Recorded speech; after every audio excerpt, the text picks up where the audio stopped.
Hi and welcome, I'm Tom, your host. This is the DROPCAST Movie Poster Podcast Interview Edition. This format is part of the Instagram blog Drop, and you can find us under @DropMacOfficial. We do reviews, news, and interviews that all have to do with the film business. And today we have the Commission King Juan Ramos on, and his style is very unique and special in the way he captures TV shows and movies alike. Nobody else that I've seen before. So be prepared for a talk about the rise in the poster scene and his favorite movies and how he is inspired by those movies, and also about life and what is going on the daily business. So stay tuned, head over to our Instagram profile @DropMacOfficial to follow along with the art we are talking about, or check us out on YouTube for the video version.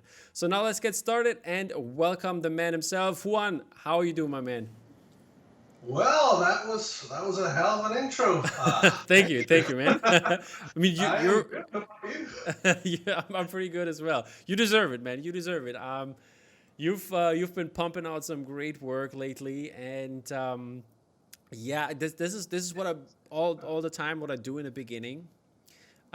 Looking at your work, and I couldn't really pick, because there's so many good posters that you came up with, and then basically I think last night when I saw there's a new Inception one, and then the one before you had the X-Men going, and then stuff like that, and like you're pumping out like crazy, man. What's up with that? Well, like I really love this stuff, and once I get going, like I'm working on a print, and once I hit a certain point that I know pretty much that's gonna be the print. All I need is details and colors and all that. I just start thinking about the next one, and like that. It's always like that. I have finished one, and I have it at a place where I'm comfortable. I start the other one, and then I'm working on 4 prints at a time most times. Okay. And then I knock them down one after the other. That's great. There's some crazies, like some assembly line stuff, Well, you know what they say, like if you love something, let it kill you or something like that. Yeah, but the good thing is, I mean, assembly line could be boring, but everything is totally different, and not in terms of maybe style, but in terms of the concept. I really like the way you use colors and stuff like that. But before we're gonna get into that, I want to talk about, because I've seen it in the background there. You call yourself Mr. Juandalf on your Instagram, and I can see the staff in the back. What's up with that? Where does this come from? Well, I really love Lord of the Rings, and it wasn't me. Someone called me Juandalf for some reason. Like I don't know if it was high school or if I was playing video games or something, and someone called me like Juandalf, and I'm like, well, that kind of stuck to me. Uh-huh. And I have a bunch of Lord of the Rings swords, and I have the pipes and everything. It's just that we purchased this house. Okay. And I just haven't gotten around to, setting everything up and having everything as I like it. But yeah, I have the staff, I have the hat, I have the pipe, I have everything. And is it, but do you sign Juan Ramos, or do you sign Juandalf? Well, I sign Juan. Okay, just Juan, okay. And a bunch of squiggly lines. Okay, got it. Because I was wondering if some people have like Dolly, his last name is Dolechan or Dolechan or something like that. I don't know how to pronounce it. And he always signs Dolly like as his nickname. So I was wondering if you would do the same basically in that regard. No, I think it kind of helps me, Juandalf, because there's so many Juans out there, and Juandalf. People find me quickly. Yeah, that's true. I always go by Juan. But you're not mad if somebody calls you Juandalf? Oh, not at all. Like, family members call me Juandalf. Oh, they do? That's crazy. Yeah. Cool. I like that. Especially from my wife's side of the family. Like, they call me Juandalf all the time. Were you introduced like that? No. It's this Juandalf stuff. Like, I've had it in Instagram for a while. Okay.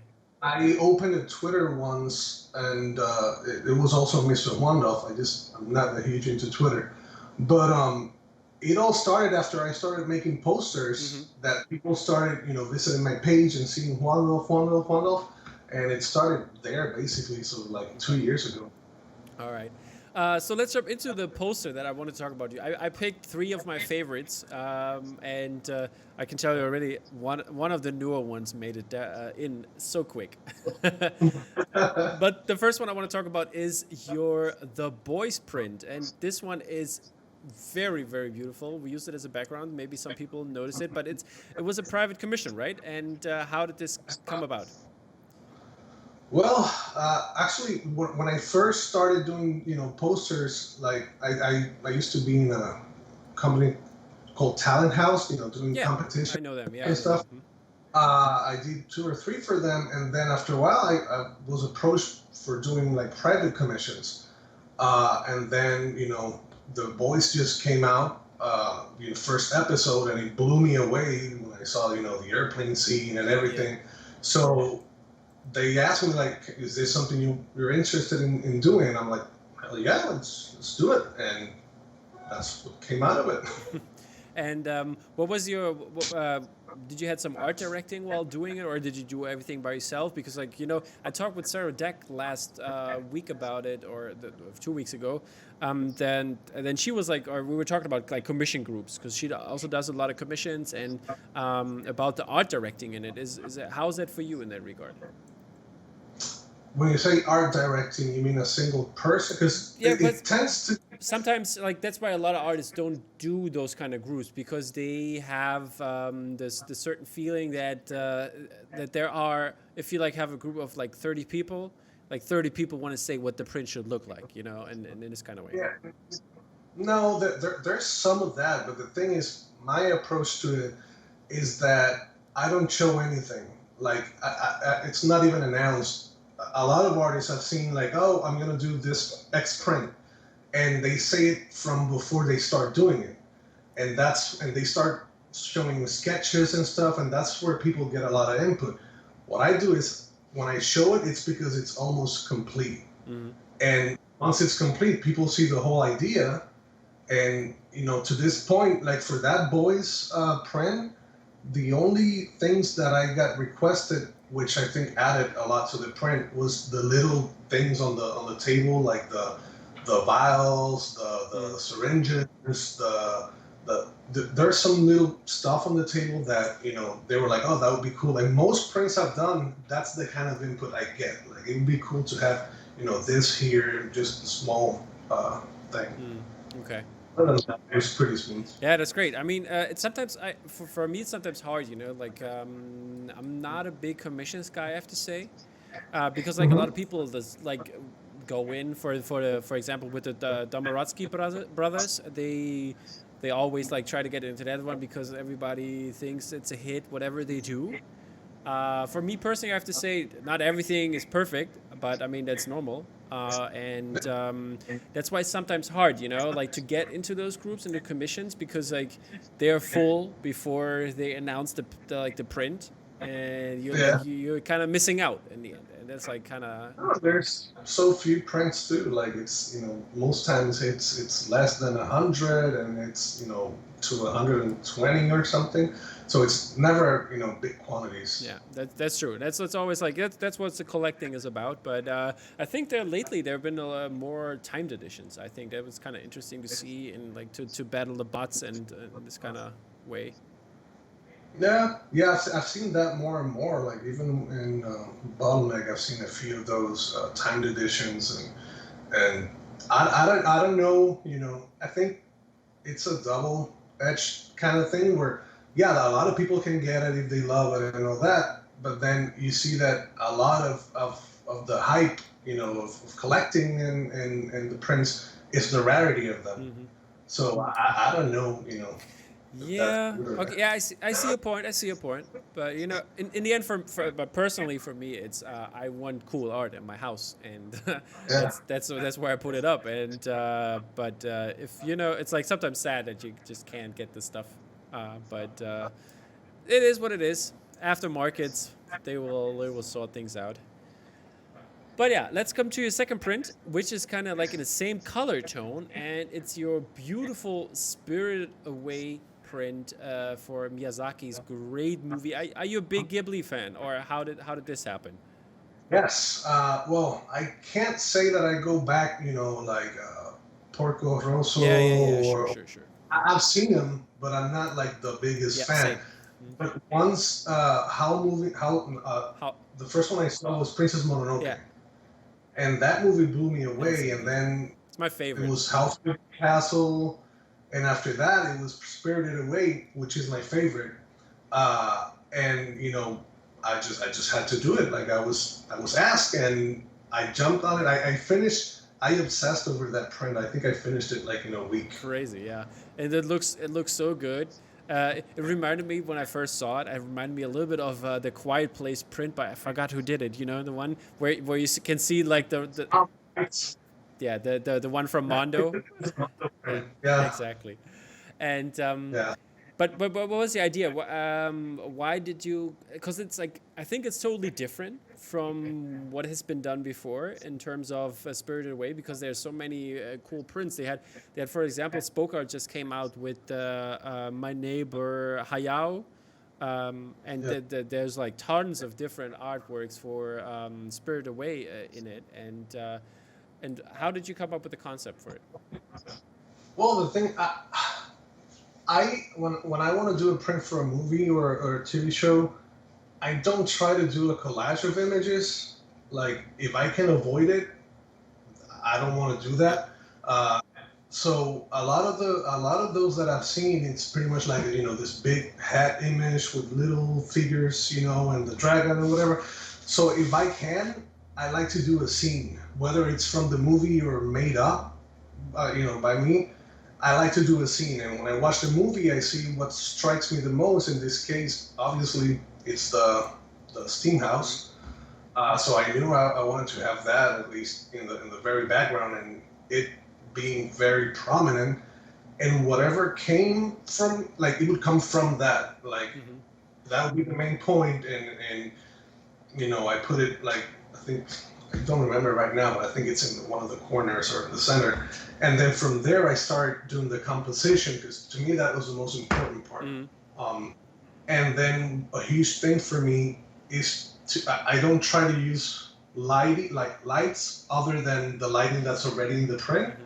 So that's why a lot of my prints tend to be a little dark. Yeah, I was wondering where this comes from. This would be one of my questions, because the movie has a lot of, like, it's very bright, I would say.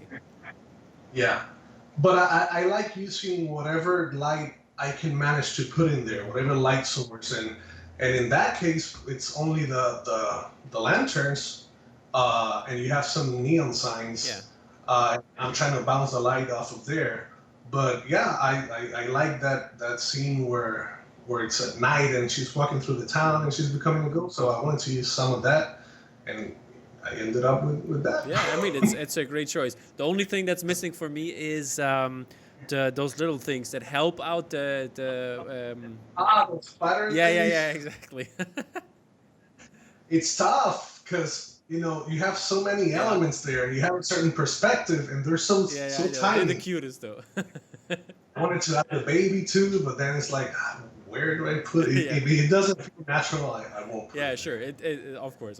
I'm just teasing here. But yeah, it's a very wonderful print. I really like this one. My girlfriend, she's a big fan as well.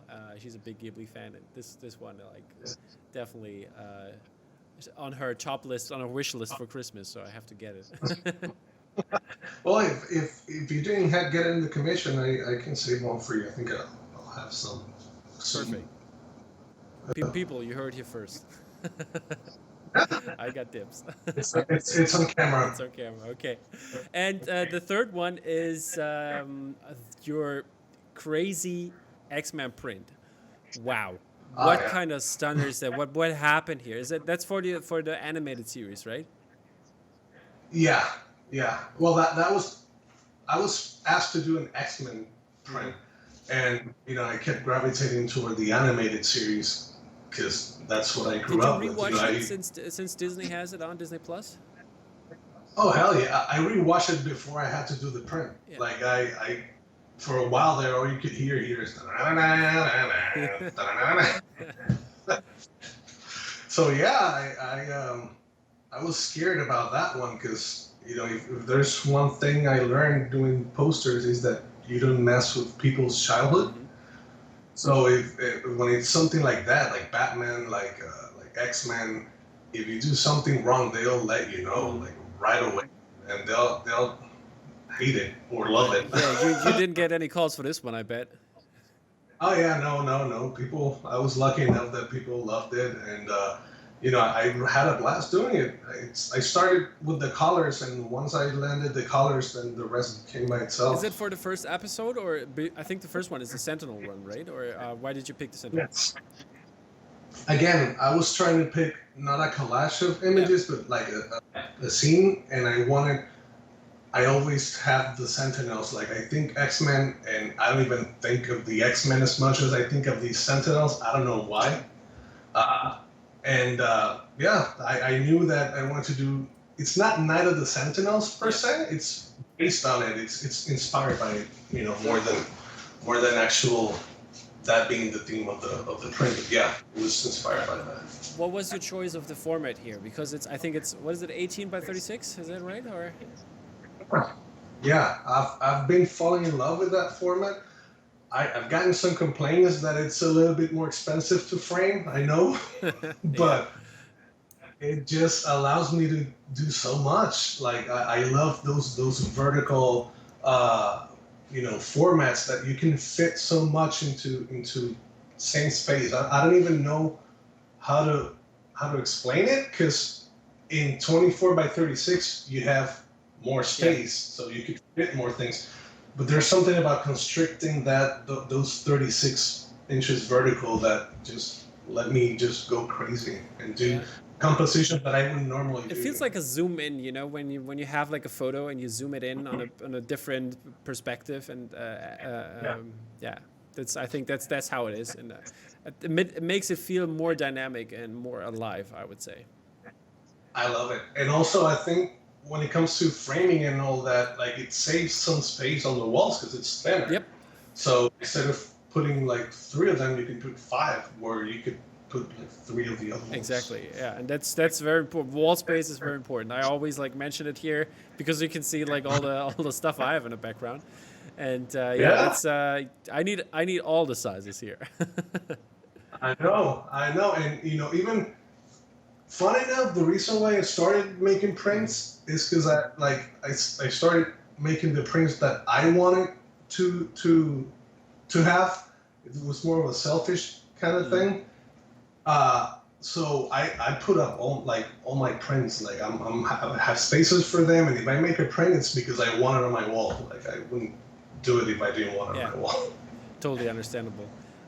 So speaking of starting out in the movie scene, how did you get how did you become even an illustrated graphic designer, whatever you want to call yourself, artist?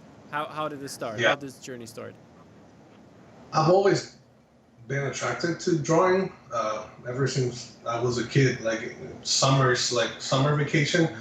For me, it was buying like five sketchbooks and just watching TV and just drawing like a madman. And I would, from morning till night or from night till Um, morning, can I whatever. ask where you from? Are you from? I was born in Puerto Rico. I lived there until I was like 17 or Okay. so, and then I moved to Baltimore. Oh, okay. Now you're in Baltimore, or? I'm in Florida Okay, I now. was wondering because like yeah, that's I remember Orlando. So is that right? Yeah, I'm in Orlando. My family still lives in Maryland, Okay. in Baltimore. But yeah, I moved down to Florida with my wife mainly because of her job. Like she got a new position here, and like I can do this from everywhere. Yeah, So I sure. just moved. I was just about to ask the next question. Where is the wire print then? The The what? wire print? A wire. Yes, I would love to do a wire printing like that. That's in my top 10 to-do list. Mm, okay, great. But that's Yeah. a question for later. We're gonna talk about that because The Wire is such a great show. But yeah, and you being from Baltimore then, in that regard, is probably very interesting to see that perspective. Yeah, it hits a nerve, like in a good way. Like every time I watch it, it's like, oh, I've been there, I've been there. Yeah. Is there by the way, is there there's this new movie coming out soon at the end of October, I think, yeah. I think next week. This it's an HBO movie, Charm City. Is it Charm City something? I think it's already out. Like I have it on my watch list. Is it out? I'm not sure yet. I think it is. Yeah, an HBO movie. Yeah, But it's about Baltimore. No, there's another one out.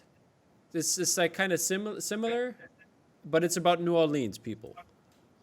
Well, I know there's Charm City Kings, which I first heard about it because the director was from Puerto Rico, and you don't see that a lot. So I'm like, oh, I gotta check it out. And then the other day I was browsing on HBO Max and I saw it. And I'm like, okay, I marked it, in the to view list. Yeah, I mean, but that's exactly. It's one of the movies I want to watch, and because it looked very, very cool and it has a cool perspective. So looking out for that, and wonder what your standpoint is going to be on that. But I will have my review soon if I can get my hands on it. Yeah, what I liked about the previews and everything I saw is that it looks like an unassuming movie, which you don't see a lot these days, because everything needs to be flashy and everything needs to be, like for show. But this movie, it seemed like pretty real and pretty. Yeah, it was more. I think the independent kind of factor for it is done good for that movie. Yeah. So I can't wait. Yeah. Okay. Let's get back to your career. But you were drawing all the time. Did you draw graffiti and stuff like that? No, I drew graffiti in notebooks. I had a graffiti phase. Like your black book. Yeah, and I don't know. Can I go to jail if I say that I used to do it on the no mail stamps things? No. Come on, everybody done that. No, but I used to get a lot of those, and I would put them around and stuff. I know, yeah. But I never got around to the actual spray can, and never. Okay. But I did a lot of murals. Okay, so. Cool. Is that different though for you? I mean, doing this kind of work than to do digital work?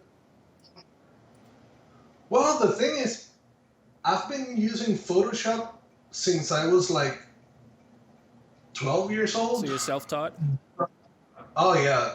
If you see my Photoshop files, they're a mess. But I've always approached it like it was, fine arts in the sense of like as it was a canvas, which is bad and it's good because now I'm trying to unlearn and I'm trying to teach an old dog new tricks in the sense that I'm trying to work cleaner and use more layers and try to stay more I don't know how you would say that, like organized. Yeah. Structured, more structured. Yeah, more structured. But yeah, I was a one-layer artist before, a couple of years ago. How was it? I mean, that was probably a pain when it comes to printing. Oh yeah, and it still is. Like I've decided as of, I don't know, like 5 prints ago, to give away the separations and the stuff because it was limiting me a lot. Like I was drawing, I was very limited to drawing in those 5, 10, 11 colors that I separated, and then it was limiting me in terms of mixing colors and the printing side of it. So yeah, as of lately, like I'm just focusing on drawing and I'm leaving the separations, to the people that know how to do it. Okay, so but before you got into that and basically made a living out of this, what was your day job? Did you learn something else or a trade or whatever? Well, I studied graphic design. Oh, you studied. My dream was to work for Disney, to be like a cartoonist and do animation. Yeah. And then I quickly learned that there are 24 drawings in 1 second. Mm-hmm. So I very quickly desisted of the idea. I was like, hell no. I tried to do an animation and it took me forever and like I was traumatized. So I studied graphic design, and I started studying graphic design even before going to university. Like I was lucky enough that my parents saw that I had a talent and they developed it. Like they took me every Saturday to classes, and during the week they took me to private lessons in art. So I started doing graphic design around 12th, like 11th grade, like as professionally. Like I started doing logos and all that. And then, yeah, after that, like I've always drawn, so I love drawing, but I didn't see it as a possible career or a possible, possible way to make an income. Yeah. I always saw it far away. Like I always saw this guy's. There's another Puerto Rican guy that I'm lucky enough to know, Kenneth Rocafort. He works for Marvel, DC, and he's a lot of comic books. So I always saw that like, oh my God, like he was lucky, and I would never be able to do something like that. So I didn't start pursuing it until my wife pushed me to it. Actually. Okay. How did she do that? As like did she just basically supported you whatever you want to do, or is she into that as well? Well, all of the above. Like she's a nerd too, and she's a psychologist. Okay. But she loves not comic books, but the pop culture and Star Wars and all that. So one time, like I told you, I was in this side talent house, and I have participated in some of the briefs, but I've never won anything. And it's like one every 3 years I would participate, maybe 2 of them, and didn't win. So I got very I didn't want to do it again. Yeah, talent house is a little bit questionable, I have to say, but yeah. Yeah, the thing is that there was this Thor Ragnarok competition, and I'm like, well, I don't know, like, and my wife was like, you should do it. Like, it's Disney, and if you win, you can say you did something for Disney and for Marvel, and she convinced me. Mm-hmm.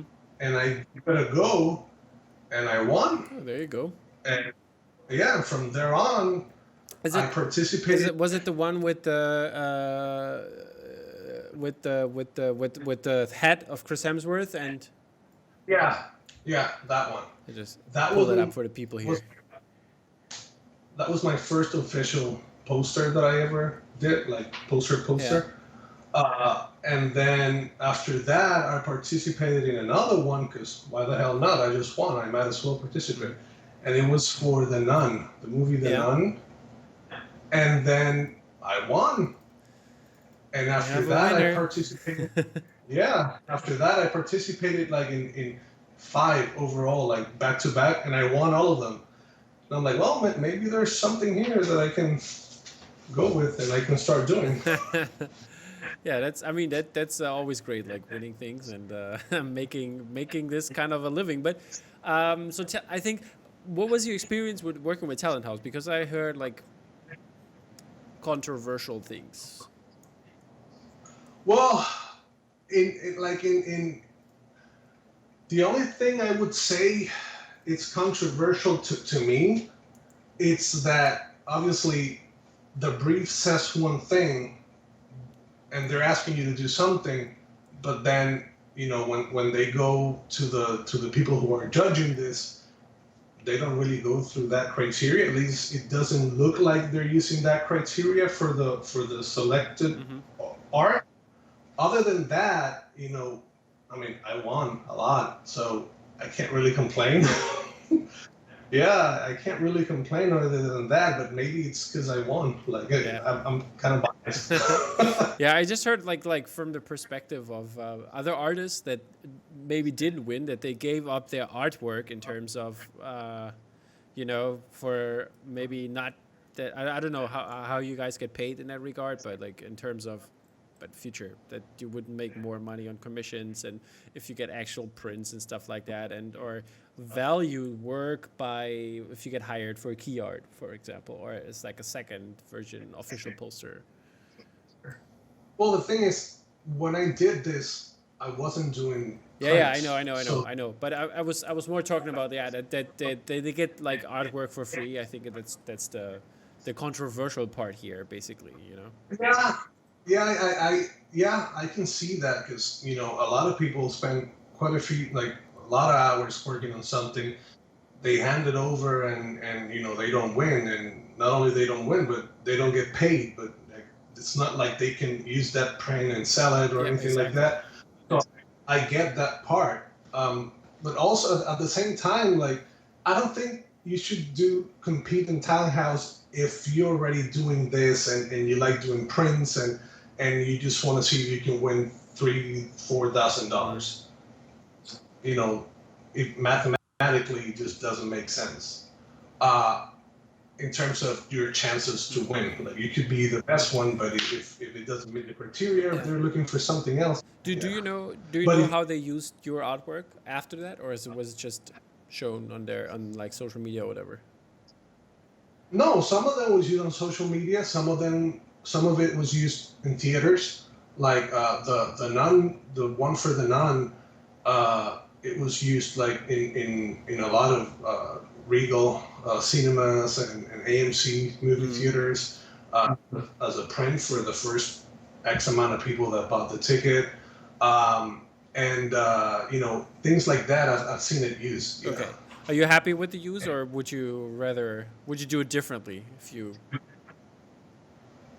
I wouldn't. Like, the thing is, being a designer first, you know, a graphic designer and a freelancer, I don't expect my work to be showcased or approved. Like, I've done so much work that just gets put in a drawer and never shown, and I get paid.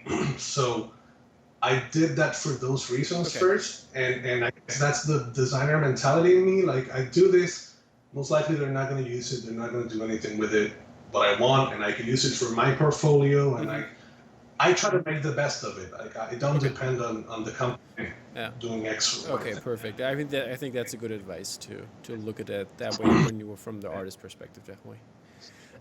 So you finished your degree at college, or did everything took off at you?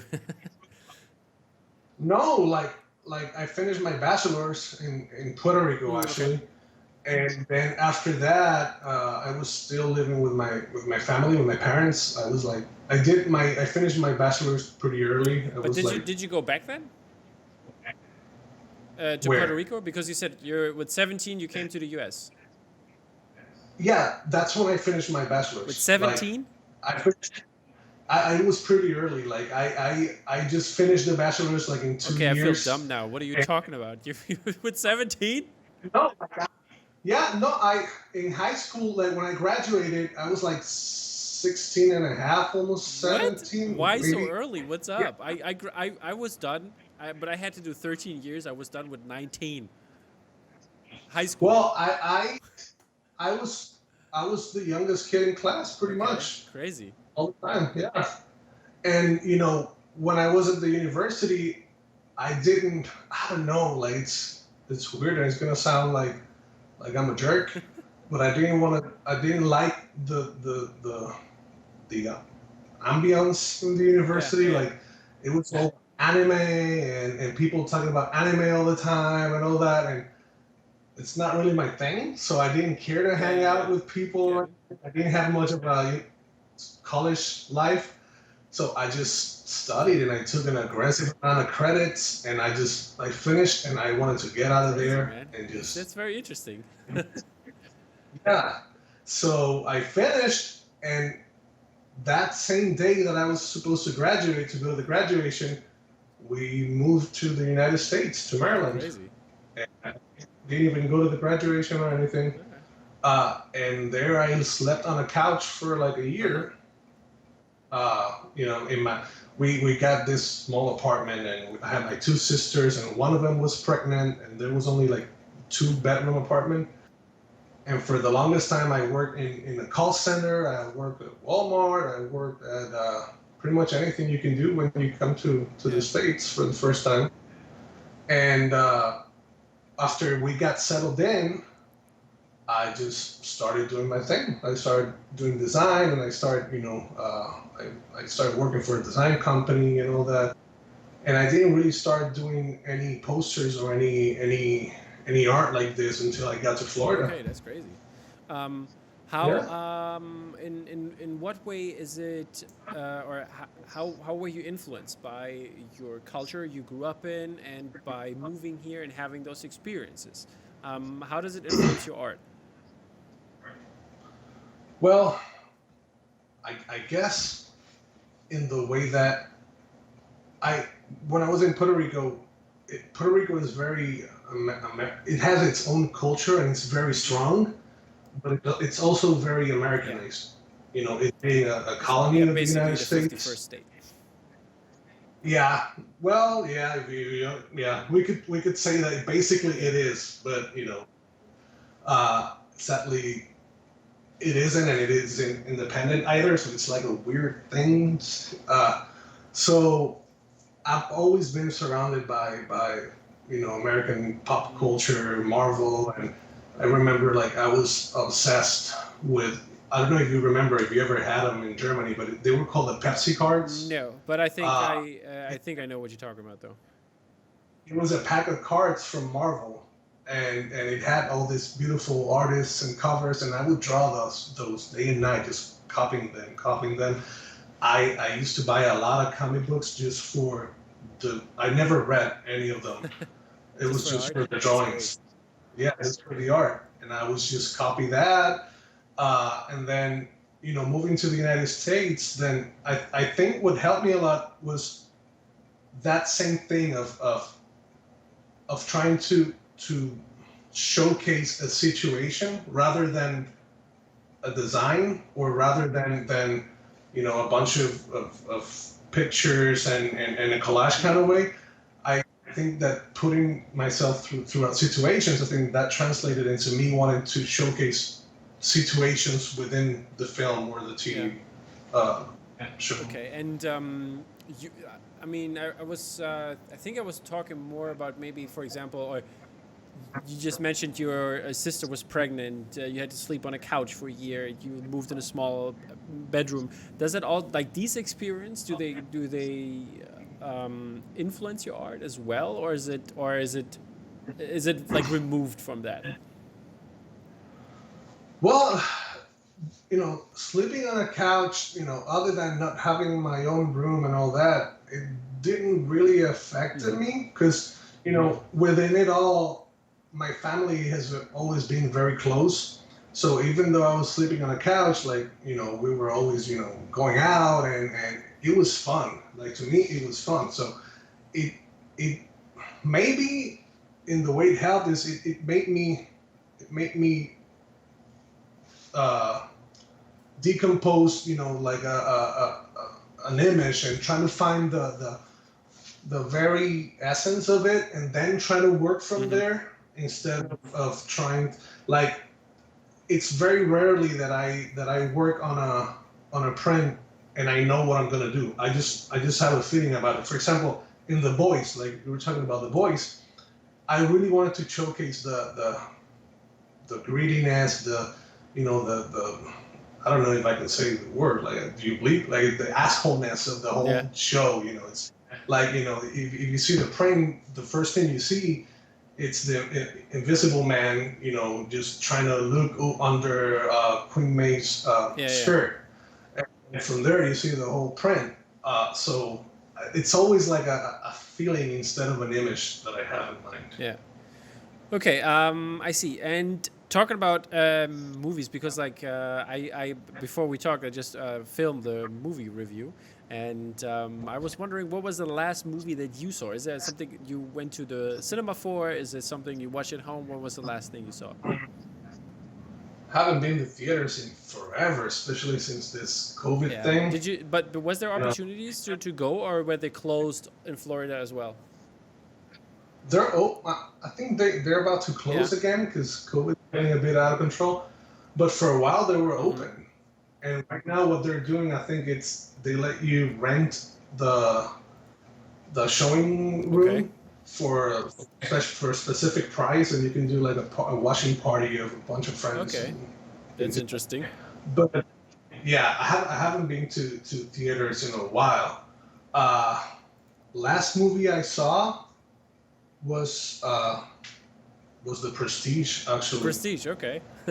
But for research Uh, purposes or for just pleasure? can neither confirm or deny. Okay. Just gonna say it's the last movie I saw. Okay, we'll leave it at uh, that. yeah. But yeah, again, the movie that I've been really wanting to watch and I haven't been able to, it's Tenet. Like, Of course.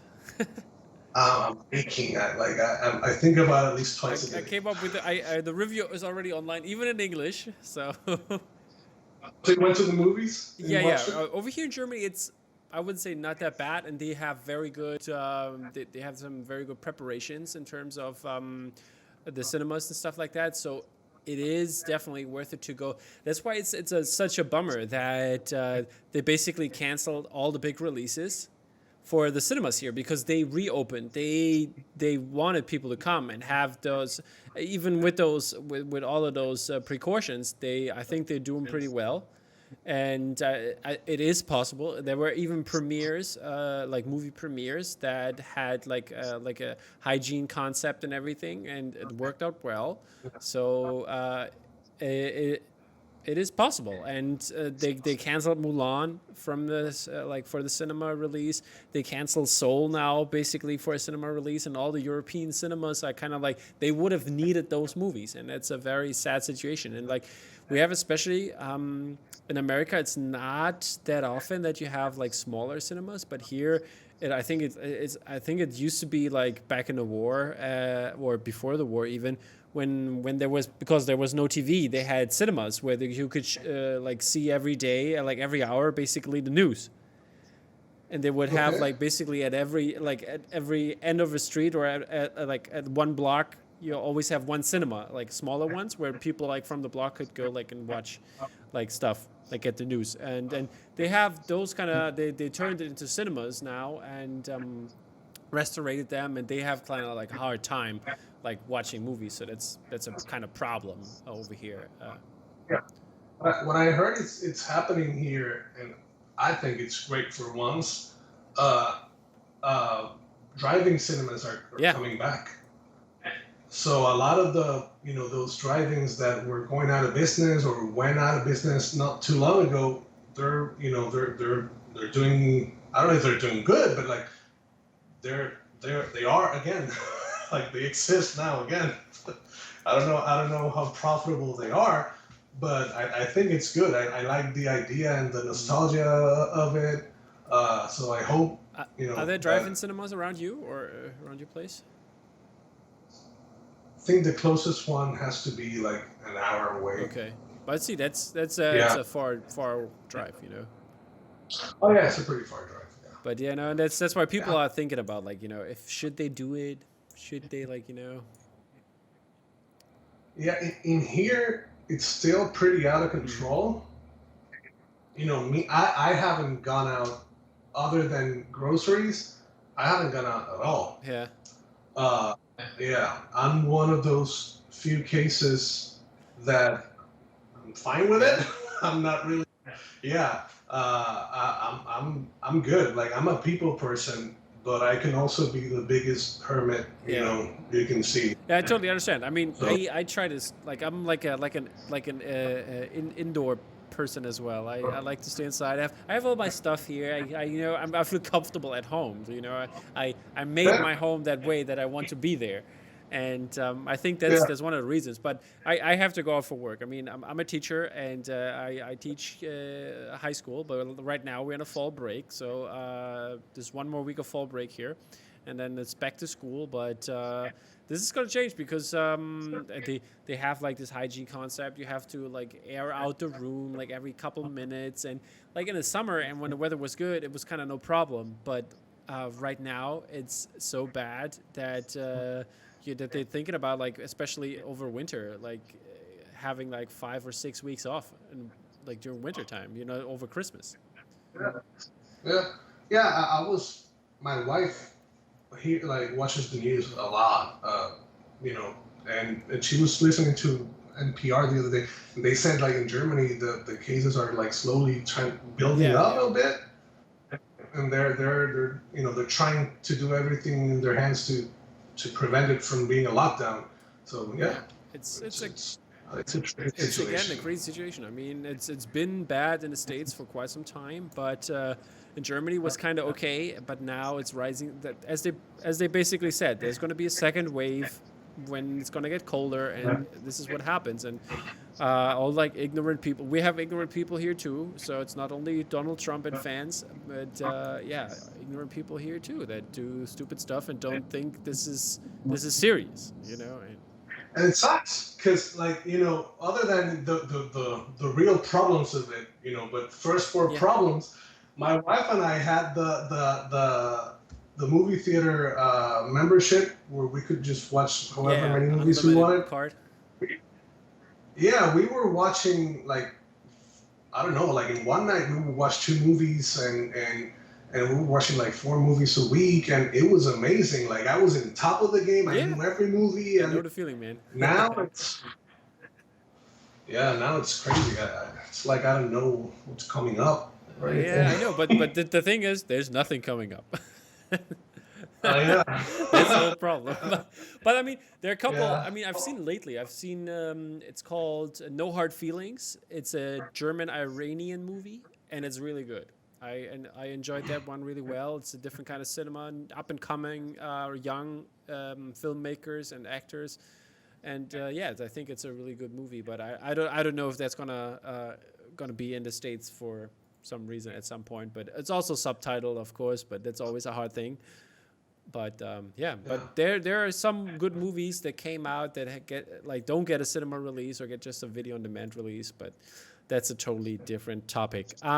But yeah, what's your favorite movie, by the way? I think this is pretty obvious one, but I'll let you take a guess. Oh, let me guess. We talked before. Yeah, I'll cheat a little bit. It's definitely not The Lighthouse, even though that's kind of close right now. Yeah. No, it's The Lord of the Rings. Of course, The Lord of the Rings. Yeah, and you made already you made some movie sketches for it. Did you make a poster for Lord of the Rings? Maybe. Oh, maybe. Maybe. I don't. Maybe there's one in the works. Maybe it's coming out. I don't know how soon, but maybe it's coming out. That's all I can say about it. Is it going to be juandalf, or is it going to be something else? It's going to be Juan Ramos. Okay.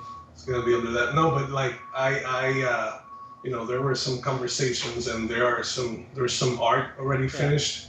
I don't know when it's coming out, but it's coming out. But does it have something to do with the sketches that? Oh no, okay. that was a while ago. That was years ago. I had this this small sketchbook, like very small, and I just for a while my wife was studying for the psychology exam to get her license, and she was spending major hours in coffee shops because she can't study from home. She gets too distracted. For a while there, it was like either I don't see my wife ever again until she finishes the test, or I go with her and I spend some time with her. So for a while there, I was just taking my notebook and going to coffee shops with her and just drawing. Yeah, that's great, man. I mean, those could sell well, by the way. Those OGs, people would love it. Yeah. Yeah, the notebook is super small, so not much. I don't know how I could make those into. You don't have to make them into prints. Sell the book as it is. 300 per sketch. So like, add it up. How many are in there? Well, yeah, that's the thing. Like, I don't know who gave me that notebook, but I said like, I want to have this one notebook that is not full of random lines and like 30 lines of 30 pages of ugly lines and then the one drawing. I wanted to try to make one drawing per page or whatever. And I think I didn't do much because they took me a lot, quite a bit of time, and I didn't have a lot of time. But I think I made like 5 of them or something. What is that? Is it a pen drawing, or is it what is it? It's pen. Yeah, it's pen. Did you see the Greg Ruth one-liners he does? But no. you know Greg Ruth, the one I'm talking. Yeah. Because he did. I think it was last year. He did those basically. He started like with a ballpoint pen, and he never did it in one line. All his paintings. He never took the pen off the page. And Of course. yeah, of course. He's like, and he's done like 52 of them. Like he does like all this like projects where he does like lots of lot of drawings like throughout the year and stuff like that. And I think yeah, and this like kind of reminded me of this a little bit, but he like because he does this cool pen drawings as well. Yeah, I love drawing in pens and watercolors. I just don't anymore. I mean, not as often as I like.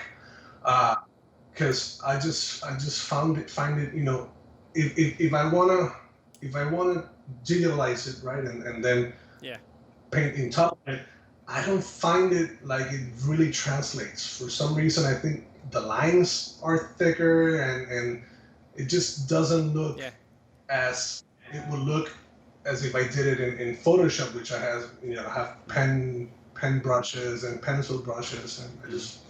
It's a lot. It looks better to me. Yeah. Speaking of artwork, is there anything that you really are into right now? Like, do you have like a favorite poster right now? Something that you saw like from a colleague, basically, that you're really into, or key art? I just found a Miss Kitty print from. Is it Matt Taylor? Let me see. I don't want to get it. Which movie? Batman Returns, but it's the Miss Kitty print. Isn't it Barbarian Factory? I'm not sure, but maybe it's Matt Taylor as well. The one from above? No, the one from like the window, and it's all black and pink. I think it's Patrick Conan, Barbarian Factory, but I'm not sure. Or maybe. I don't think so. I think Matt Ryan. Matt who? Matt Ryan. Oh, Matt Ryan. Do I know Matt Ryan? Batman. Let me. Oh, there it is. Oh, Matt Ryan Tobin. Oh, now I know. Now I know what you're talking about. I've been looking at this print for a while because I loved it, and my wife, she loves cats, and right now we're sharing an office. So I was like, I love that print, and I know she'll love it as well, and she won't because she already has this problem with me where my desk is enormous, and all she has to work is like that. Yeah. I don't know if you can see it, but we can see it. It's pretty small, and my desk is like an L-shaped desk, and I have like 4 27-inch monitors, and she's like, I only have this little corner, so if you take, the whole office to do whatever you want, then what do I have left? So I'm trying to get things that we both Is she also, by the way, is she also in a home office right now, or is she like in the clinic, or where? No, she has to go to the clinic she has to go to her office. Here she just does like some paperwork and stuff like that. The fun stuff. But yeah, the fun stuff. Okay, and did you already get it, or it's already here? It's there here. It is. I have to flatten it, and then I have to mount it. Perfect. And is there something that you are you like an avid collector, or is it just something? I mean, you mentioned that you like want to basically have an equal opinion of the artwork that goes up with your wife, but or do you have like a flat file standing around somewhere where you put all the collection? Oh, I have a flat file here. Okay. I don't know if a little bit. We can see it. Yeah. But I wouldn't say I am an avid collector per se, because I have prints, and most times with prints from like Juan Trees, and I have a bunch of prints, but I wouldn't say like I seek them out. Like the last print that I really wanted, actually it was last week, Matt Ferguson's Batman 66. Oh, the Batmobile series? Yeah. Yeah, well, specifically the Batman 66. Yeah. Like, that one's for me, because I've always been a huge fan of Did you get it? Well, yeah, I was able to get it, and it's on its way here. I get it in 4 to 6 weeks. Yeah. That's how it is, Yeah. But yeah, I really like that one because I'm a huge Batman, Adam West Batman fan. The whole pow, the whole gadgets. I love it. That's great. And so those are the two, the Matt Ryan Tobin and the Batmobile. Those are the ones you got for lately, or is there more? I have a Sanoi's Fargo. Okay, that's cool. Yeah, I love that print, and I was able to get like the limited like the one that doesn't say Fargo. Yeah. And let me see what else. There's a couple of prints that I'm waiting on from some from peers that I really like. Do you trade? Do you trade the prints, by the way?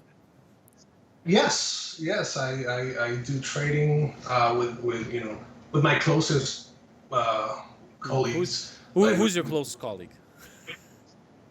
Well, right now it would be Sanois. Okay, cool. Yeah, he's a cool guy. We talked a couple times on Instagram before, so yeah, he's a good guy, and he's some great artwork. Oh, he's a great artist. I love his gun series that he's doing right now. That's a fun project. Yeah. And he's also, I think he's working on a Kill Bill that I already told him, like, save me one. So, yeah. Understandable. Yeah. But yeah, we talk a lot. And right now, he's the one doing my sets. Oh, okay. Like, yeah. I think he's great at that and as well as an artist. But I just, I was limiting myself a lot, like I said, and I was feeling kind of limited to the separation process, because for me it wasn't much of a separation. It was actually drawing in those colors, and I didn't have anything like, oh, if you mix this too, it will make this when you print it, and transparency. I had none of that. So I just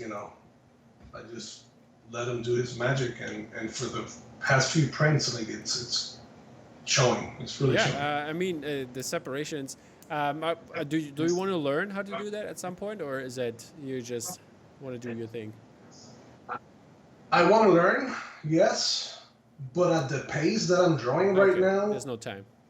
I don't see it happening. Not to the degree that I would like. I have a couple of videos, but it's more about the practice of it, and it's a whole different science. Okay. And what is the last poster that you actually put up? I think it's a Wally Poster. It's a Wally Poster. I can't really remember the name of the artist. Is it the one from the Mondo Disney drop, or? No, it's actually, I think this one is 18 by maybe 24. 18 by 24, and it's just Wally, and underneath you see the ground, and you see like the roots of the tree, and you see the boot there with the thing. That's the one. That's the last one I actually put up. No, I lied. It was my Batman. Your Batman. Yeah. Yeah. How's it around the house? Is that does your wife love your artwork, or does she also say, no, let's put up something else? No, she loves my work. She's kind of affy because I had a horror phase, horror poster phase, and she's not a huge horror fan. She gets scared. Understandable.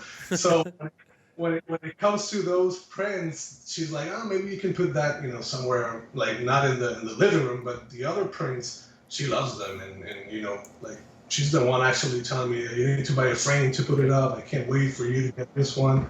Like she's very excited about the X-Men print, and then there's a Pan's Labyrinth. Yeah, that one is gorgeous as well.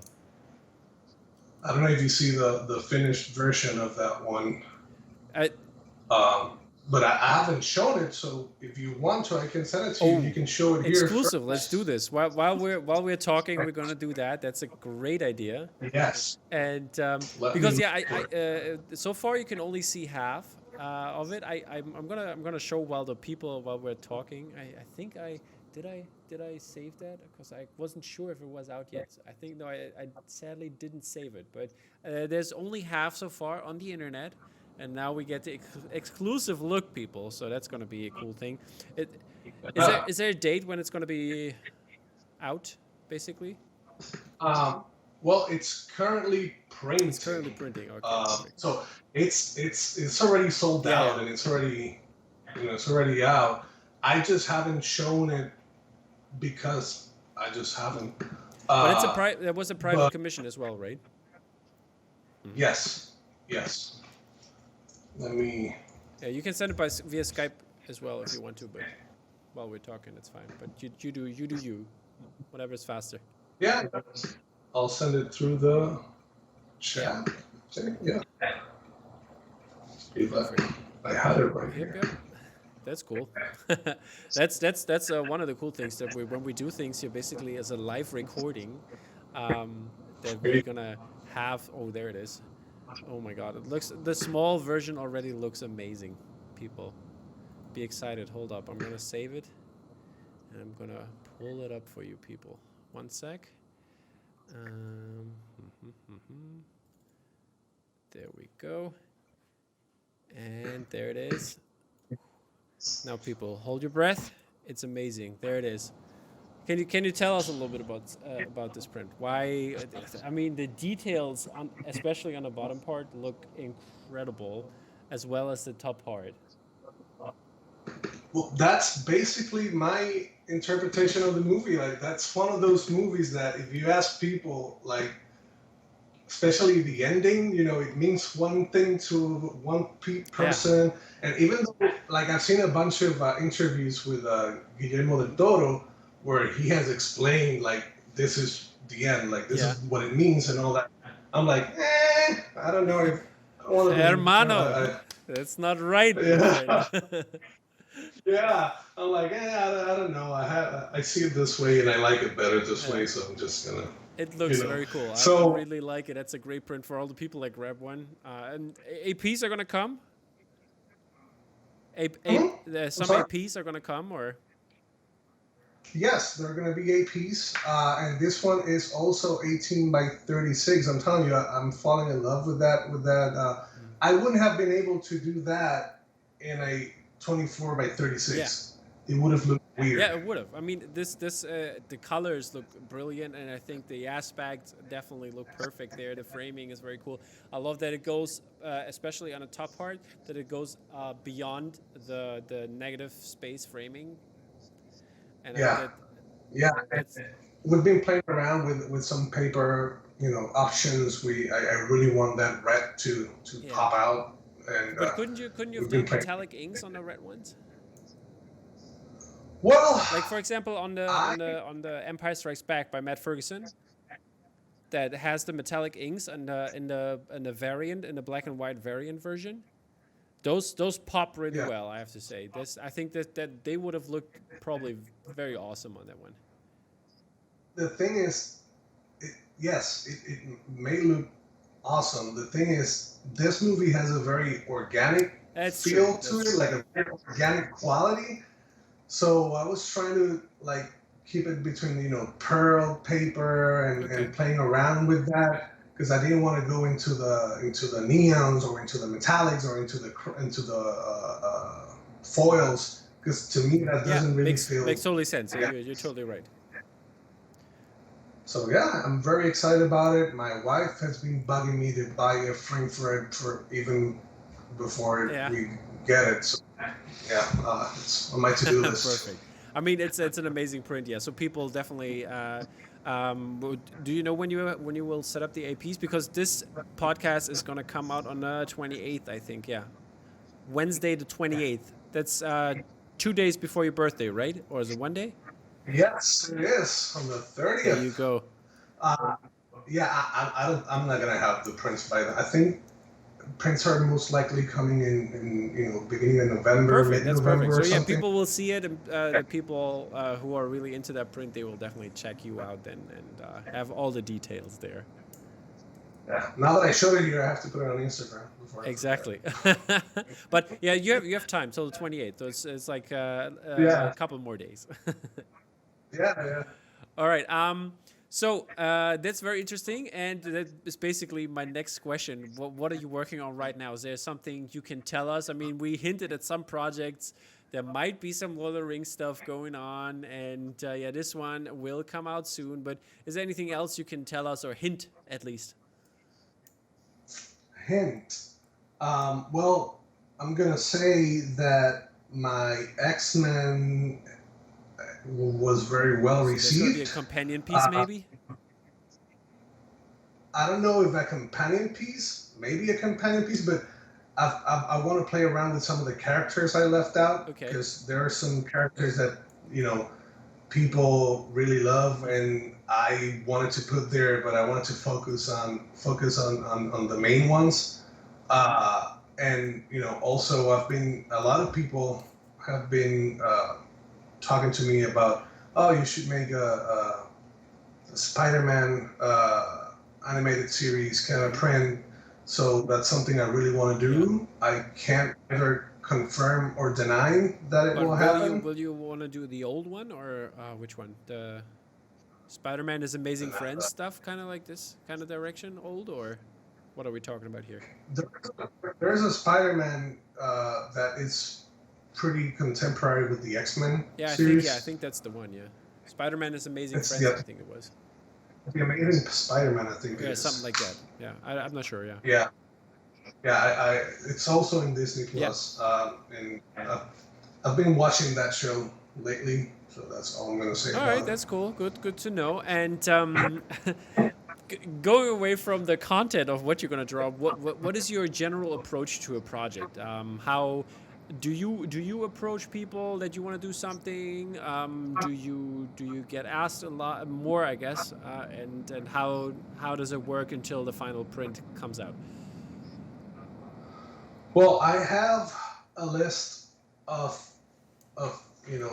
properties that I really like, and then as I see the opportunities, I pitch them, and I either get approved or I don't. Most times if they have the license for it, when it's a licensed print, they'll just tell me go ahead and do it. And I've been lucky in that sense mainly because I've been lucky that people have been liking my prints. So in that sense, then I feel really lucky because I get to ask for I want to do this, and they tell me just do it, and I do it. I do get a lot of do you want to do this? And it so happens like Watchmen, like my Watchmen print and my Ninja Turtles print. I was asked do you want to work on this? And I'm like, hell yeah! Like I love Watchmen. I love Ninja Turtles. So I just jumped on those. But then Spirited Away, I saw that the commissions group actually started working on another property, and I'm like, if you're doing this, I want Spirited Away, and they were like, yeah, just do it, and I did it. That's great. And how do you approach a project general? Do you watch everything beforehand? Do you have something already in mind, or how's that? Or also, would you want to work on something you probably because sometimes you just get if you would have done Star Wars Rise of Skywalker, for example, you wouldn't have gotten any further information beforehand. Would you like to do that, or is that something of a no-no? Well, I'll do one question at a time. The way I approach a project is, and I always say this, to me, it's a scary process in the sense that it's chaos. My brain, the way it works is the best way I can describe it is you remember one of those things, bisers, that you would put a circle things and you would click it and a bunch of images. that's like I started thinking of a project, and I have like a million like images in my head, and I can do a sketch, but I cannot sketch a print because again I'm trying to go from a feeling rather than a composition. So I start watching a film or the TV series, like for example, like for Pan's Labyrinth, I watched that movie at least 30 times, and you know I would watch it even while I was working on something else. I was watching that movie because I already knew I wanted to do that. So I was working, I think, on Batman when I was already watching the movie. And to me, like I think about it, and always the same thing. Like nothing comes to me, and then one day I'm just taking a shower or like drinking coffee, and it comes. And it's not that it comes; it's because I've been thinking about it. I've been watching a lot of stuff, and the only thing that I actually do is if I know I'm gonna work on a print, I start looking for all the prints that are out from that print, because I don't want to do anything that looks like what people have done before. So I do a lot of that. Like I start looking at a bunch of posters and a bunch of prints, art, because you know I want to find that angle that hasn't been done or that isn't done. That's why, for example, I really love your First Man print with that angle and like the idea of it. And First Man is like an underrated movie, I have to say, and I think that was a brilliant idea with this angle for his daughter. Yeah, my wife gave me a bit of hell about that one, and I learned a lesson because she was like, "That's a spoiler right there. You start the ending, whatever." I'm like, maybe, but that's. I was watching the movie and I had that like in the back of my mind, and that one I did just for fun. That wasn't a commission or anything. And I think that's always like or not always, but it's sometimes definitely a good idea to approach it in that kind of spoilery way, because I have basically the same. That was the most iconic part of the movie for me. This scene when they landed on when he walked on there, when he did this move. And to get that commemorated basically in a print, that's definitely something I want to look forward to and have in a print. So yeah, that's definitely something cool. No, yeah, and also like, you know, with that's the only print that I've actually had like it's not a scene, because you don't see it like that in the film. It's not a scene from the film, but it is a scene in the film in the sense that that happens. And I usually don't do that. My prints tend to be something that isn't in the movie at all, like an alternate scene, if you would say. So yeah, that's basically it's basically a different camera angle. Yeah, yeah, it's a different camera angle. Yeah. It didn't make the cut for the final movie. Yeah, it should have. It should have made it. Yeah. Other than that, I think the other question. What was the other question again? You said like 2 questions. Yeah, you're right. I almost forgot to. It was about if you wanted to do something for a movie that is not out yet, for example. Yeah, Tenet. I haven't even seen the movie. I haven't even watched the movie. I already want to do something. But did you do some like sketches or some tribute posters for that? Is that because like I see artists doing that, like do tribute posters to like get like catch people's like first example from the studios, catch their attention. Yeah, I try not to do that, mainly because I know that it's not gonna be my best work if I do that. Like, I have done prints, like the Thor Ragnarok print, and then I've done prints without watching the movie. But again, I'm trying to get a feeling, and I cannot get that feeling of the movie if I don't watch the movie. Like, very seldomly you can have that through the trailers. Yeah, that's true. I mean, it's a good thing. So if it would spoil the movie in that kind of regard. Yeah. Yeah. So I try not to do a lot of, posters unless I'm very excited about the movie, and I can't think of any tribute posters that I've done before the movie comes out. But Tenet, it's definitely something that I want to do before even watching. And the so movie. far, I mean, people have done tribute posters for Tenet already. Did you see them? Did you look at them, or I've seen a bunch of is this them. Yeah, is there something yeah. that really like say, oh, that's some cool thing that somebody stole my idea? Not for Tenet. There are definitely some prints that I see and I'm like, wish I thought of that. But other than that, like for Tenet, no, only because I don't want to say they all look the same, because they don't. But the idea, pretty much the reverse thing idea, where like, in the main poster you have like Tenet coming and then underneath. Well, most of the ones I've seen have to do with that idea of reversing, something and making two out of the same image. There was I think it was Ryan Shoemate, and he did a Tenet piece. I think it was him, or was it Tom Walker? One of the two. I think that it was Tom Walker then. Let me see if I'll find it. It was for the poster posse. They had, it was Tom Walker. He did a Tenet piece. If you Google it, you might find it right away. Tom Walker and Tenet. The one with the arrows? Yeah, but you see that's the reverse button on the I think that was also a very cool idea. I really like this concept for it, and to do that and have some specific scenes. But you can definitely see in this one it has been done before the movie, before this person saw the movie.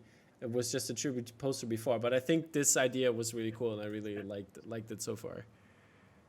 And some of the prints I've seen, like, they nail it. Like, they do a tribute poster and they do it general way enough so that to not compromise, but then they hit the target, and it works. I just haven't felt that way. Like, I just haven't done it. Yeah. By the way, while I just put that in, you know what comes up? Like, it was in a Reddit forum where the photo was posted, and somebody right after that comes a new post, and there is your new Inception, right underneath it. That was a tricky print. That was a tricky print because, I mean, it's Inception. Like, it's the word. It's like, it's a verb. Like, whenever someone blows your mind, it's like boom, Inception. Yeah. So, like, I really struggle with that one in the sense that I watched the movie like, I don't know, like 20 times, and I had a bunch of sketches and stuff, and nothing would stick to me. And the weirdest thing, I was listening to the Rolling Stones. I was listening to it, and I was thinking about Inception, and then I see the album cover, and there's an album cover that has the same face within a face within a face kind of thing. I'm like, oh, I like that. And then I just started thinking about ways to incorporate that, and that's how that one came. Let me see if I can find the original Rolling Stones. Yeah, we'll Google that while we're talking again. I mean, we feel very prepared today, but I mean, it's all good. Well, things we're talking about things that we didn't think. Exactly, and it moves on as it's a life thing, it's a living thing. Here it is. Oh, there it is. Okay, I'll save it for the people out there. Here it is, my friends. The Rolling Stone cover. You can definitely see the resemblance there. Oh yeah. I just when I saw it, I knew I wanted to do something very similar to that. And then from there it worked for me. I mean, it looks great. It was also a private commission, right? Yeah. So AP's people, remember that they're gonna be there soon as well. Yes, I have already a bunch of messages asking for Perfect. it. But yeah. And speaking of, I think it goes on sale today. What's that? If I'm not mistaken, I think it goes on sale today. But the APs or the original?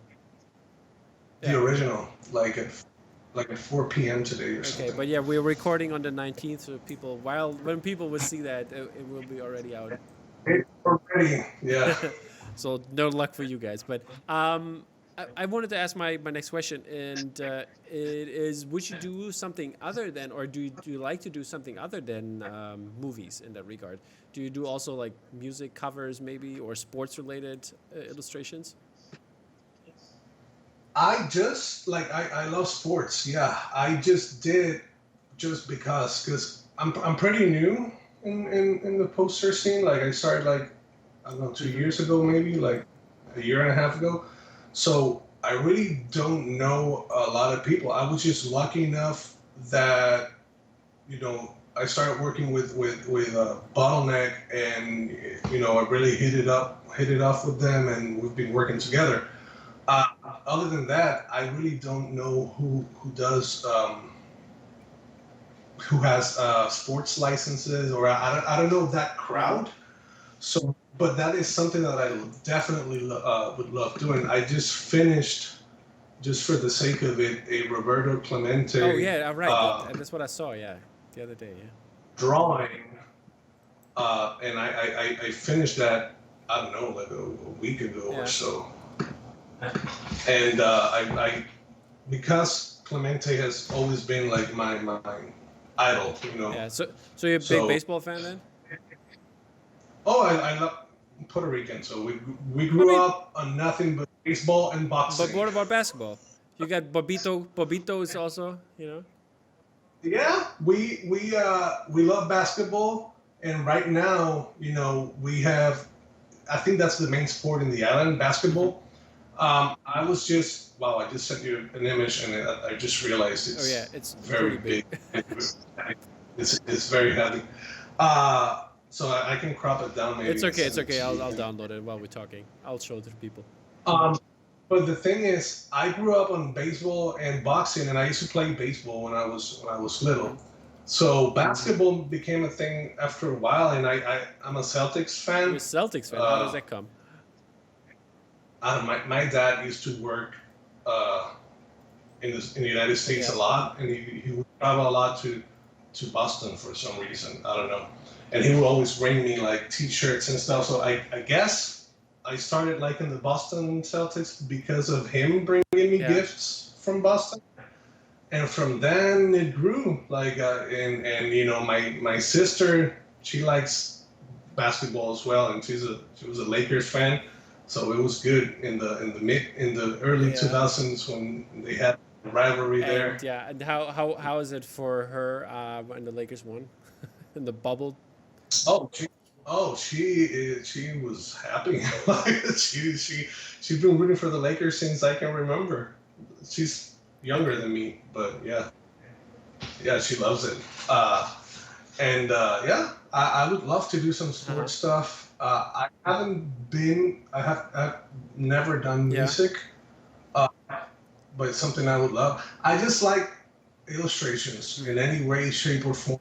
I mean, they don't have to be movies specifically. I just don't know the crowd. Yeah. I don't know I think who did Tracy Ching? I think she did something for UFC, for example. I mean, that's not boxing per se, but it goes maybe in a direction. And I think it was for Attribute. Okay. It's their this Yeah. agency.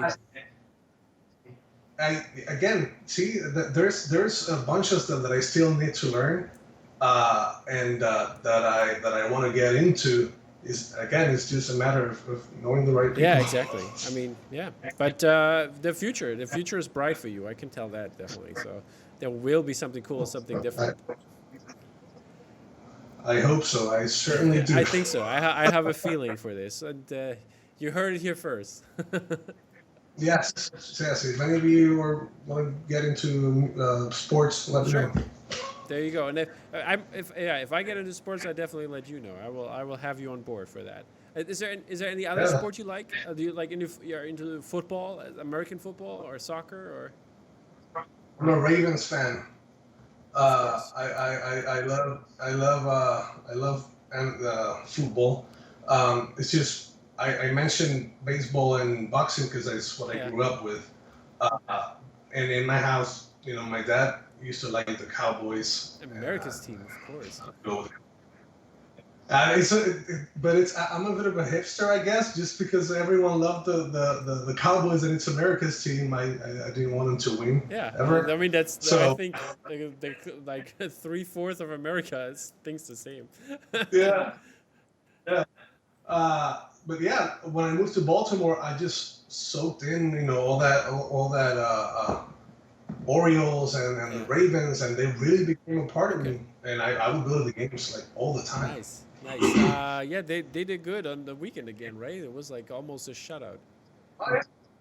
Yeah, no, like the last game, they almost lose that game. Yeah, but Like it was in the they were beginning. It playing. looked pretty good. It was looking bad for Yeah, the yeah, Eagles, and then they came back, and the Ravens kind of they let themselves go a little bit, yeah. Mark and Ingram got hurt. I saw. yeah. Next thing you knew, like they were up just by 2 points, and they had the chance to convert like a 2 point Conversion. 2 point Yeah, conversion, but luckily they yeah. didn't. That was a close call there in the end. But Yeah, yeah, I was let's see scared. how they're I gonna was fare. watching the game, and by the end, I was like legit scared. Are you playing fantasy as well? No, to be honest, I never quite got it. It's fun. I can tell you. Like, I've been playing with a group of friends for 11 years now. So 11th season we are in. I have an aggressive amount of friends that play fantasy. I never got not even the concept of it. Like I know it's by stats. Yeah, that's the but fun part. Because I'm a big stat person. I love stats. I love to read them. I love to compare them and like make up my mind on things. And that's a cool part of definitely football there. Basketball not so much, but football is really fun. Well, that's the thing. I I like stats to inform myself, but I'm not a stats guy. Like I didn't read my comic books. Yeah, It tells you yeah, everything. I'm all about the images and the flashiness and the passes and the W's. But as long as they win, I don't need to see any stats. Once they start losing, then I start comparing Okay. stuff. But yeah, maybe next year. I'm still trying to get a bunch of poster artists together and like or like poster fans that are into fantasy football. And we're gonna do like a poster related fantasy football season. Yeah, I need to start reading into it, and I'm pretty good with knowing some of the stats, but as far as having my own team and I just think that's like a part-time job. Yeah, Like I you have to know, I know. know. But if you jump into it with a friend, that's a friendly like game, like a friendly league. Do it. Yeah, Us, yeah, I guess. okay, Yeah, I have okay. to You give it a heard try. it here as well. Next year is going to be a fantasy league, and Juan is going to be part of it. I'm gonna be there. Yeah, most likely my whole team is gonna be the Ravens, but I'm gonna be there. We'll see how that's going to be drafted, but yeah. Okay. So now it's time for one of my favorite questions. I always like to ask artists, and it's which classical artist would you like to see make a film poster, and which movie or franchise would he do? My favorite classical artist is Caravaggio. He's been a fan favorite.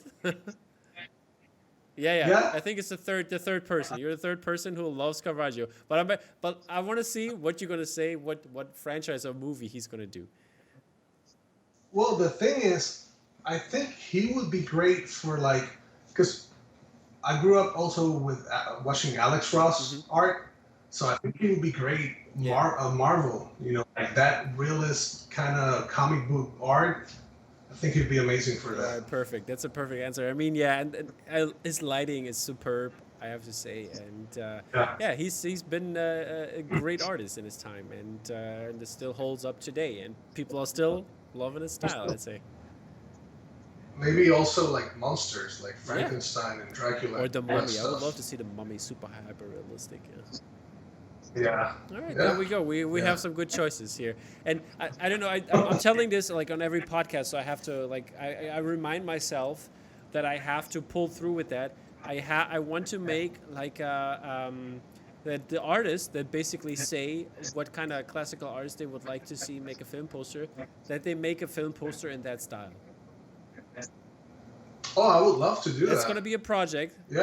and I have you on, so you will definitely do maybe the Mummy then or whatever. You won in that Yeah. style. But yeah, that's a project I want to tackle the latest next year. Get all the artists I had on the podcast before, have them on, and try to recreate that. If I knew that, I would have said Picasso or something. Shit, I don't know, but yeah, that'd be Yeah, I mean interesting. it's about trying. It's about having fun. That's all about. And I think here Oliver Barrett, he said some cubist artist who does like basically squares, and yeah, he You know about that before? Did he know about your project before the no he interview? did not. Okay, 'cause that sounds like the kind of thing you would choose if you knew beforehand. No, he did not. But it was fun though. And then he was like, we were thinking about. He wanted to do some. Or his idea was to do some Mad Max stuff, Mad Max Fury Road, and have basically a bunch of Yeah. brown squares somewhere, so you can have like a kind of composition, and it would be. Yeah, I think that's a very cool idea. Looks like an Atari game. Basically. Okay, so do you have any beginners? I mean, since you are basically the up and coming artist here, you must have some great insights on how to get seen, maybe what people or like what beginners should do in terms of social media, software, hardware, utensils. Just help the people out. Yeah, I mean, honestly, I get a lot of questions about what brushes I use, and to be honest, I just keep it simple. Kyle all the way or whatever they're called. Yeah, Kyle's brushes, and that's the way to go. Don't. One of my advice would be not to overcomplicate yourself, and most importantly, not to doubt yourself, because I know, like, I struggled for the longest time with the fact that I didn't think I had a style. Because you see, like, when I started knowing about poster artists, for example, one of the first one that I was really into, and I still talk to him a lot all the time, is Dan Mumford. And he was actually very accessible. Like, to me, the first time I saw his work was Star Wars on a movie theater with that very heavy. The IMAX one. It looks The IMAX ones. yeah. I thought it was vector, and then it turns out it's actually Photoshop. But when I was starting, I reached out to him, and he didn't spare advice. Like, he would ask me pretty much everything I asked, and he would even help me with some problems with the Wacom drivers and stuff. So he was really helpful to me, and I saw his style, and it's very marked. Like, he has a very style of his own. So I always struggled with the fact that being myself more of a classical style artist, I didn't think I had much of a style. And then, after a while, I started seeing more and more people tell me, "Oh, I love your style." And after a while, like, for example, one thing that hit me pretty hard was that when someone showed a preview of my Inception piece. No one knew I was doing that. No one knew anything. And a bunch of people knew it was me, and they, by seeing like the smallest preview possible, they knew it was me, and they knew the film. So I was like, that validates the fact that apparently I do have a style. I just don't see it. So to young, like, people that are starting, don't doubt yourself. Don't think you don't have a style. Don't, just do what you do, and people will like it. And if you have something that you need to work on, you'll work on it. Like, it will happen. Alrighty. Then the last thing is not a question, but I want to give you the stage to shout out whoever you want, artists, friends, family, your wife, your parents, whoever you want, and let the people know before you do that where they can find you. Well, they can find me at Instagram. My name there is Mr. Juandalf. And then on Facebook, I'm Juan Ramos, but I have a Facebook group. It's called Fans of Juan Ramos. That's where I post, my latest news, my latest work, and when I have APs, that's where I post them. I don't have a Twitter because I don't know. To me, it's just weird. Like, I'm too many. I don't know. I just don't get it. Maybe I'm too old for that. Yeah. I want to send a shout out to my family, my wife. I know, she's very supportive of what I do, and so I bounce a lot of ideas by her. When I'm not sure on how to do it, she gets angry at me because she says I never use her ideas. But what she doesn't know is that it helps me to know what I don't want to do. Oh, that sounds mean. No, but like sometimes I do. Like sometimes I do say what she says to me. Like, oh, you should do this in terms of the most general part of the drawing. Like, oh, I think this idea, it doesn't read as much or whatever. Then I do some adjustments. But she gets pissed at me because, I ask her about something and we have this discussion for like 20 minutes and then I end up not using it or doing something different. So sometimes she's just a good ear, sometimes that's just Thank you for being patient, Juan's wife. Yeah. Sometimes you need to listen and just validate, and she does that, amazingly. And, those those psychologists, they know what to do, huh? I know she does that reverse psychology thing, jiu-jitsu on me, and she really helps me a lot. And then she also tells me like, I'm the worst person for this because I there's a lot that I know about you, and it just really doesn't work with me. So also a shout out to I know you're in Germany, so to my German. Well, she's Puerto Rican, but she's married to a German. Angie and Niklas over there, they're in Stuttgart. So, and my niece Luna, and my nephew and my niece DJ and Jojo, and everyone, my parents, everyone. That's perfect. Yeah, and hey, if you ever come over, you're gladly have a place here in Berlin, and Same here. If you're ever in Orlando, we just bought a house. Perfect. So there's a room there. Thank you, man. If there's going to be a possibility to fly over, to fly again somewhere, to have a vacation somewhere, I will definitely come and fly into the sun. And I'm bound to go to Germany again because I need to visit. Of course. We need to visit our niece and our family, so we're bound to go over there. So next time we go, I'll let you know. We can plan something. That sounds very good, man. Alrighty, this is it, people. Thank you for listening, watching, or however you consummate this podcast format.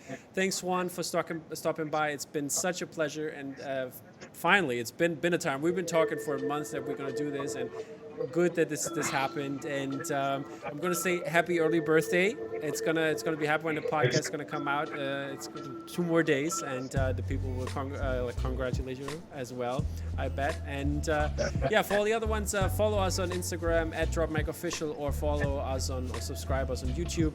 That would be very helpful, and we'll see each other on the next show. Take care, guys. Bye.